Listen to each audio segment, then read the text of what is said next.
What's up, everybody? This is MDP here to do another video. This video is going to be called Israel Adesanya and Michael Venom Page, MVP. Both need to move up in weight. And that's what this video is going to be about. I'm going to talk about Israel Adesanya and MVP and why Israel Adesanya should move up to light heavyweight and why MVP needs to stay right there at middleweight. And I'm going to talk a little bit about the matchmaking too and the management of these UFC fighters or lack thereof. But yeah, so I want y'all to think about this, man. Y'all should know I know my UFC stuff. I've been making UFC videos for a long time, and I got a perspective that's pretty unique. Man, I've been watching UFC since UFC one, and I got a good idea of what I'm talking about when it comes to MMA and UFC in particular. But I used to be down with Strike Force, Pride. Damn, there's another one I can't even think of. But I even like Bellator. I can't get with PFL or one, but another video for another day. Let's talk about why Israel. Let's start with Israel Adesanya and why he needs to move up to light heavyweight. Why it's in his best interest to do that. I want y'all to think about another uh, light heavyweight, the light heavyweight champ, the 2024 Fighter of the Year, Alex Pereira. And I want y'all to think about his last fight at middleweight and what happened. His last fight at middleweight, he was laying on his face, just like Israel Adesanya was this Saturday, looking up at the lights. And that was his last fight at middleweight. He moved up to light heavyweight and has looked back and has had a lot of success at light heavyweight. John Jones is another one. Uh, didn't look so great at light heavyweight, when he fought, when he was, before he gave up the title. He fought Dominic Reyes and Thiago Silva. Definitely weren't two of his better fights. And, he took off a couple years, came back. Now he looks like a world beater at heavyweight. Now he looks like a world beater at heavyweight. And this is the thing about these fighters. Sometimes they don't realize this. As you get older, you naturally get heavier anyway. So, once you hit your mid 30s, upper 30s, you're going to start putting on that weight. And it's going to get harder and harder. Max Holloway, another guy that had to move up, got knocked out at 145. But anyway, as you get older, if you're a disciplined fighter who's going to make the weight, man, it's going to be detrimental to you when you fight. So when you got somebody like Izzy who's going to make the 185 because he's a disciplined fighter, you know, he's going to get there, but it's going to take a toll on him. He got knocked out. Alex Pereira got knocked out. Uh, Max Holloway just got knocked out. You know, you're very susceptible to getting knocked out when you're cutting too much weight. Israel Adesanya already is a big dude. He could easily fight at 205. All he got to do is put on a little bit of muscle, and he could easily fight at 205 instead of having to kill himself to get at 185. I believe Izzy, if he go to 205, he's going to enjoy a lot of success, maybe just as much as Pereira, to be honest. Because I actually think Israel Adesanya is the more skilled between the two. And they both have a common opponent at 205 in Jan Blanchowitz. And Jan fought for both of them the exact same way. He took both of them down and held them down. He lost the fight against Alex, won the fight against Izzy. But he fought them both the same way. And I believe if Israel goes up to 205, I don't believe his career is over with. I still think he's shown all of the skills. He's still got all of the skills, the timing, but his body can't handle that 185 cut no more. It just can't. Like I said, I think he's about 35 now. So he's right at that point where he really got to think about going up. Now, what I said I was going to talk about management or lack thereof. Now, you would think that whoever's in Izzy's corner advising him would be telling him this. His career is not even close to being over. But he got to go up to 205. And don't go up there and take on Jan Blanchowitz right away. If they go up there and take on somebody. Man, I'm going to say this. Man, I think Izzy could beat a lot of people at 205, especially if he goes up there now, he's not cutting all this weight. He's not all, man. Like I said, man, them weight cuts, and then you fight the very next day after you make weight. So that's not really a lot of time for your body to recover. And I believe if he didn't have to go through that, now I guarantee you, if Izzy goes up to 205, he's going to do some significant damage at 205. And his people should be telling him this. So hopefully, man, somebody, please, if you know Izzy, get him the message. Go up to 205 if you want to keep your fight career going. Honestly, at 185, he's going to get knocked, man. It's going to happen again. Like I said, his body, he's just at that point. He's already a big middleweight anyway. Like I said, now that he's getting older, his body just can't handle the cut no more. That's just how it goes. But like I said, if he move up to 205, I'm confident he'll find success. No doubt in my mind. We might even get to see the rematch at light heavyweight between him and Pereira, which would be big business anyway. In fact, man, I was going to do a video saying he should go up to 205 and fight Pereira anyway, because I really thought he was going to get past. No disrespect. I can't even remember his opponent's name Saturday. I honestly can't. Mavov. Is that the one? Man, I think that was him. But anyway, he's good, and I'm taking nothing away from him. But that fight wouldn't have never happened to a prime Izzy. That would have never happened to a prime Izzy. I think everybody can agree on that. And like I said, that's what I'm saying. He really, yeah, hopefully somebody will get the message to him. Man, I wish I could manage these UFC fighters. I swear to God. Because now, let me move on to, and that's what I was going to, yeah. Let me move on to MVP. Because here's another case where I'm wondering, like, what is his management doing? Like, what is going on here? All right. He fought Kevin Holland he beat Holland, which everybody beats Holland, so it is what that is. Then he fought Iron Machado Gary. Gary beat him. It was a close fight, very close, but Gary won it. And then he fought Sherrod Bullet at 185 middleweight, but he fought the previous two fights at welterweight. And then, man, he looked damn good against Sherrod Bullet, and Sherrod Bullet is no joke. Man, if you seen that dude fight, he one of them Dagestani fighters. He not the wrestler like most of them is. He a striker, but man, that dude is no joke. And MVP went up there and schooled him at 185. And he's talking about he want to go back down to welterweight. Now he's another really big welterweight. He's a big welterweight in that 35 range. That I'm like, now this is the real killer. This is the thing to get me with MVP. Like, after the fight, they was interviewing them, Michael Bisping and the other people. And they all saying, like, why wouldn't you stay at 185? Why would you want to go back down to welterweight when you look so good at middleweight?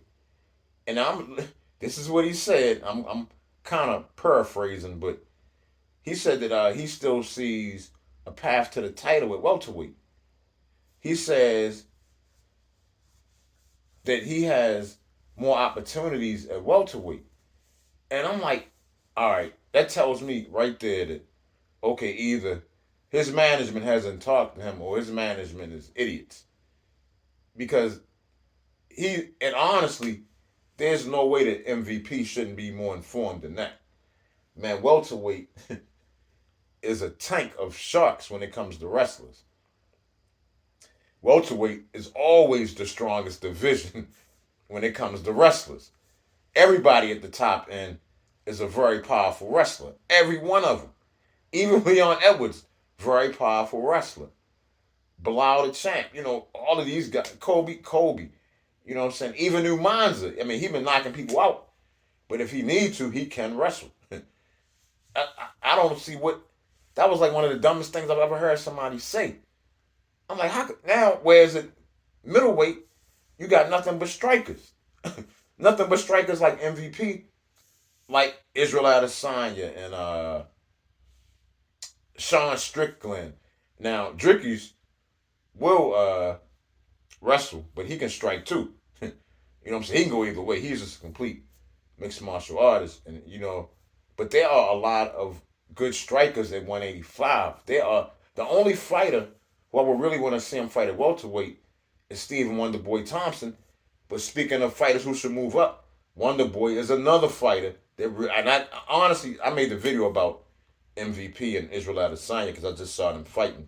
It was fresh on my mind about this, but Wonderboy is another one who needs to move up to middleweight. He's too big for welterweight, and guess what happened to him in his last fight? He got knocked out. I'm telling you, man, when you cutting all that weight, when you get older, you're susceptible to getting knocked out. I'm telling you, and his best bet would be to move up the middleweight where he ain't gonna be giving up a whole bunch of size, and he's still gonna be fast and technical and agile. I believe Stephen Thompson will enjoy much more success at middleweight than he's ever gonna enjoy at welterweight again. Like I said, I think he's like 40 if I'm not mistaken. So he definitely at that point where it's just not really safe to be cutting weight like that. Be cutting extreme amounts of weight when you are already a big for the division as it is. So yeah, MVP definitely needs to stay at middleweight. He has more of a he has a better chance at winning the middleweight title, which I mean honestly against Dricus, it ain't gonna happen against Bilal Muhammad for sure, and it probably ain't gonna happen against Dricus either. But I'm gonna say this: at middleweight, I think Page looked a lot stronger at middleweight than what he looked at welterweight. And he might be, and he's already pretty slick at avoiding takedowns anyway. He's kind of like Izzy in that respect, where it's not easy to take him down. So if he works, I believe he got a much better chance for success at 185 than he does at 170. And I believe a lot of fighters need to take this, need to really, really think about that, especially as you start getting older and all of a sudden you find yourself on a losing streak like Izzy, 3-fight losing streak, lost the last 4 out of 5 and got stopped in all 4 of them. That's kind of starting to tell you like the weight class is not for you at this point. It ain't that your career's over. It ain't that your skills are diminished at all. Your body just can't handle that weight cut. It's really just that simple.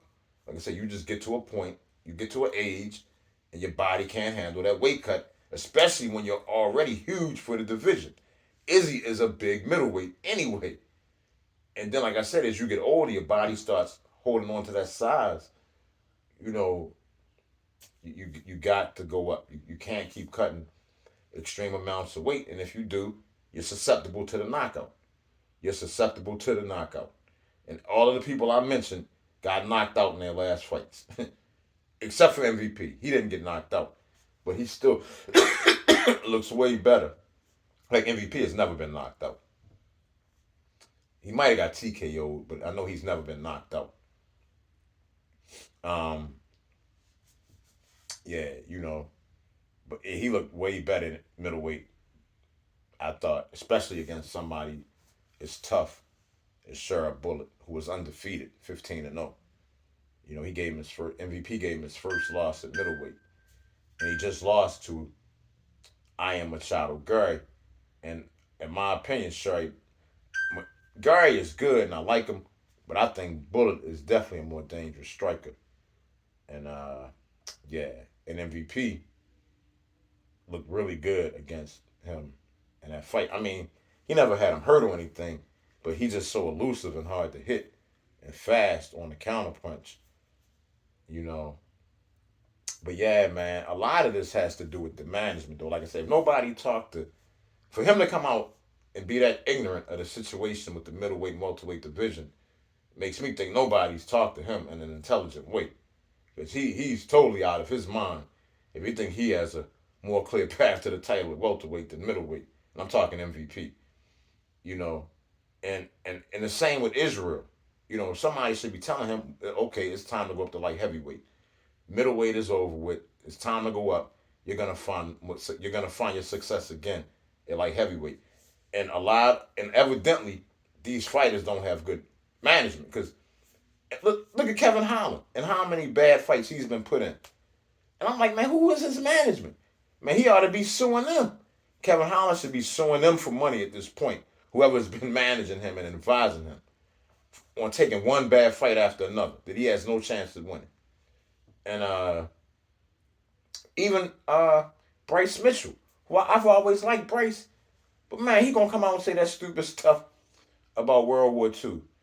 And don't get me wrong, Bryce didn't make this up. He didn't invent that argument. He got it from somebody. Other people, I've heard that argument before. He didn't come up with that. But to come out and be so offensive, if I was his management, I'd have slapped him. And then when he looked at me funny, I'd have slapped him again for saying something so stupid and offensive. Like I said, when you in a public eye, you a athlete, singer, actor, whatever, man, you can't be saying stuff to alienate people. That's just dumb. To say what he said about Jewish people it was just dumb. It was really a stupid, dumb thing to say. I don't know if he's the dumbest person alive, but goddamn, he sure did act like it with that. He tried to come out and apologize, but the apology was phony because he tried to act like everything he said wasn't what he said. He apologized for the apology just okay. You just literally said all of this stuff, and now you're saying you didn't mean to say it all. No, that don't really work. I mean, if he wanted to he should just go, I'm sorry, I was insensitive and left it at that. But he didn't. And, I'm gonna put it like this. If you're gonna take on a controversial topic, you better have proof. You better have some serious proof before you open up your mouth. But I would advise all fighters, let's act like I'm the manager of all fighters, and I'm advise all fighters to avoid controversial topics and avoid saying offensive stuff to groups of people, and instead focus on your fighting and not getting knocked out or submitted and how you're going to work your way to the title. Keep your focus on being the best fighter you can be and not get caught up in all of that stupid controversial stuff. That would be my advice to all fighters. Like even Sean Strickland that says some really stupid stuff. I like him too. I like him a lot. But man, god damn these fighters, man. Jesus Christ. It's bad enough when I got to hear stupid stuff as it pertains to fighting. But then when you jump out into the stuff where you don't know what you're talking about and you saying all kind of idiot, it just makes it makes everybody look bad. It just makes everybody look bad.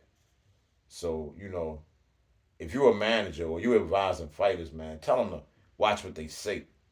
Watch what they say when they're in the public eye. Be careful what you say. God. But anyway, y'all, that's my thoughts on it. I don't know. Do you agree? Do y'all think that Israel Adesanya should move up to light heavyweight? You think he'll be much more successful there? Please, share your thoughts. Please share your comments. Please like the video, y'all. Same with MVP. Do y'all think he should go back down to welterweight? Am I tripping here? Do y'all see a path for him at welterweight? Please tell me what you think about that as well. I love it, man. I love to hear from y'all. I really, really love to hear from y'all. I love it when y'all drop the comments and give me y'all opinions. Even if y'all disagree with me, it's cool. I don't care. I'll still give you my viewpoint, and I appreciate your viewpoints. Regardless. So yeah, please, man, please drop the comments for me. Anyway, y'all, if you made it to the end, thank you for watching this video. I love you all. Peace.